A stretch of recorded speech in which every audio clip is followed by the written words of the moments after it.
When trying to speak a second language, are you afraid of sounding like...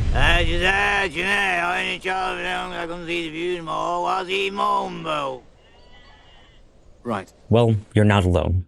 Many people spend hours studying textbooks, reviewing flashcards, writing journals, but they still sound unnatural. How does that work?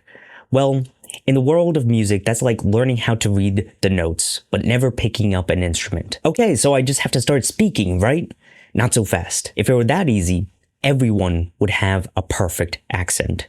So what do? Well, what better way than to look at the universal language that focuses on tonality? Music. In this video, I'll combine these ideas and apply them to languages. These tricks are so powerful, I actually got a Japanese person to think I grew up in Japan, even if it was just for a moment. So stick along and I'll give you the exact steps I took so you could do it yourself. Many people see talented musicians and think, I'll never be able to play like that. But it's not like musicians are born with the ability to play Mozart. Most people's first experience with music sounds more like... To massively simplify music, there are really only 3 core steps. Listen, understand, practice. Now, as I tell you this, it may seem stupidly obvious. I thought I knew this too. You see, when I was learning to play the guitar, I went through all of these steps. I listened to music. I learned different techniques, and I practiced a lot. But somewhere down the line, I quit because I wasn't improving. So is it just a matter of practicing really, really hard? Well, yes, but actually no. Because I lied, there's actually a secret 4th step. Use. This step is more of a result. You can get to this level by practicing really hard, but it will leave you wondering, why didn't anyone tell me this years ago? And don't just take it from me, take it from this guy. And it took me about a decade after that to finally realize that scales are meant to be tools, and their usefulness only goes about as far as your ability to use them. So in this lesson, I'm gonna give you some advice that's gonna save you a decade of frustration. This is the stuff that I wish someone had told me years and years and years ago. I saw this when I was doing research for this video, and it made me think, damn, I need to start playing guitar again. Seriously, every single problem I had was solved with a single concept. And I want to give you that same feeling with language learning. So the question is, how do you listen, understand, and practice so you could actually use what you've learned? Well, let's start simple. For example, how would you say this? Well, if you read it word for word, you'd say, how are you doing? But this is purely informational, like learning scales in music. So typically when a guitar player learns a scale like this, myself included, we just kind of walk it up and down.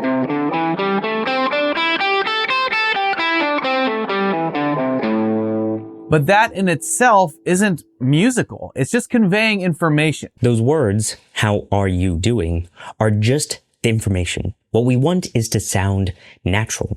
In actual use, you'll hear people saying, how are you doing? The words cut and mesh together. This is the reason why people freeze the moment they speak to a native. Because there's a difference between speaking for a language learner and speaking for a native speaker. When you speak for a language learner, you slow down, you enunciate your words better, and you try to make it easy to understand. That's fine when you're new, but I've noticed many people don't challenge themselves beyond that level. One time I had a friend tell me, I like when they speak to me like a child, that way I can understand. But this right here is the trap. This is where people get stuck in language learning land and forget to experience the real language. For example, when I was learning Japanese, I started noticing patterns. Take this phrase for example. This phrase can be broken down into 3 parts. Nihon ni ikimasu. Simply, it means I go to Japan. But the important part is how the sounds mix together. If I say it at a natural pace, it will sound more like Nihon ni ikimasu. All the words just mesh together. The N's become one sound, and the I's become one sound. So if I say it slower, you won't hear any pauses. Nihon ni ikimasu. Isn't that cool? Small changes like that can make a huge difference. Now, this isn't a perfect rule. Not everything meshes together. It's like saying, how you doing versus, no, how are you doing? It changes, so you have to listen to the whole phrase and understand how it's being used. AKA, you'll never sound fluent if you think word by word. You want to think in phrases. Okay, so all of this talk, but what can we actually do to practice? Well, the first step is that you have to listen to native content. And if you're already doing that, great. But if you're wondering what to watch, then the easiest way to find new content is with Mizas.com. This is a language learning web app that I've been working on, and I made it to be the search engine for language learners. You could go there and find interesting videos in your target language, just like YouTube. Now, at first, when you're listening to videos, it might sound like a jumbled mess, but now you know what to listen for. If you read captions and play the audio multiple times, you'll be surprised by how much you can hear. The key is to listen with intent. Try to hear all the details. And if you want to take it a step farther, on Mizas.com, you could even clip out audio directly from videos. Although right now this is a desktop-only feature. But if you are on mobile, you could search through a public database of audio clips and save these as well. Then you could use these audio clips in what I call mimic review. This is where you can listen to these audio clips as many times as you want, record yourself speaking, and compare with the original. But be careful. If you jump in and try speaking at full speed, you could form some bad habits. This is a trap that many musicians fall into as well. They'll play a piece or passage over and over again at full tempo or close to it, making the same or different mistakes each time, with no particular tactic for how to improve accuracy, seemingly just hoping that it will magically get better. And they might play it 20 times in a row and then somehow play it correctly, mostly by accident, and exclaim, "I did it!" But did they really? So if you want to get the best results, you have to practice for perfect control. This means start slow, slower than you may feel you need to, then build up your speed to a native level. Now, many people might feel practicing so slow is boring. I get it. I was there too. But imagine how fun it will be to start hearing the smoothness in your own voice. This one shift in thinking makes it so much more enjoyable. So make sure you take your time. Not only that, but you can also take your time when listening to these audio clips.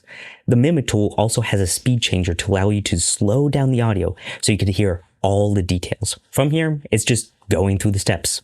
Listen with intent. Start to understand how the words come together.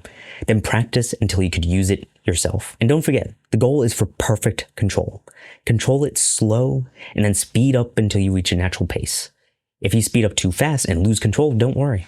Slow it back down and regain control. After you get up to a normal speed, repetition is key. Start saying the phrase to yourself. You can even do it when you're out in public. People might think you're crazy, but who cares? You're learning a language. And of course, if you have a chance to use it in a real conversation, use it. You either use it or lose it. Now, obviously, there's more to language learning than just having a perfect accent. There are 4 core skills to learning any language: listening, reading, writing, and speaking. But how do you practice all of these skills? Well, in my next video, I'll show you how to learn languages so fast that it basically feels like cheating. You could watch that, or you could subscribe and click the bell to get notified when my next video goes live.